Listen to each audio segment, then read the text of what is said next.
In the introduction, I mentioned that in early medieval times there were three social classes. They were described as those who fought, those who prayed, and those who worked the land, the latter being by far the greatest in number.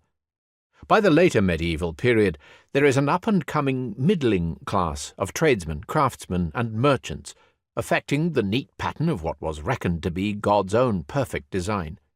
So where will you, a traveller in time, fit into the design? Supposing you are destined to be the most humble of all, a serf.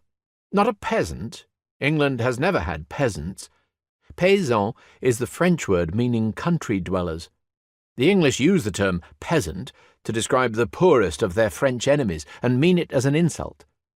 Even the so-called Peasants' Revolt, which occurred in England in 1381, is a more recent name for the uprising. At the time, it is known as the Revolt of the Commons, that is, common people. Even the term serf is little used by the 14th century. If you are a serf, you have my deepest sympathy. Your life will be hard, probably short, and everyone will rank higher than you on the social ladder. Make sure you always wear a cap of some sort, because you'll have to doff it, lower your eyes, and bend the knee a little to everyone you meet, except those few who are worse off than you. You can always tell the status of men or women by their dress. Whereas you wear dull, colourless, shapeless garments of coarse homespun cloth, your betters, that is, almost everyone else, will be clad in more colourful textiles. Dyes are expensive, and so is quality cloth, so the robes of the wealthier classes are long, voluminous, and brightly coloured. A word of warning, though. King Henry II was known as Curtmantle, because he preferred to wear a short cloak so it didn't get in his way when he was rushing about. Therefore, length of garments is not an infallible indication of status. I'd advise taking your cap off to every man, just in case one of them happens to be a king. Even this lowest social class has a hierarchy.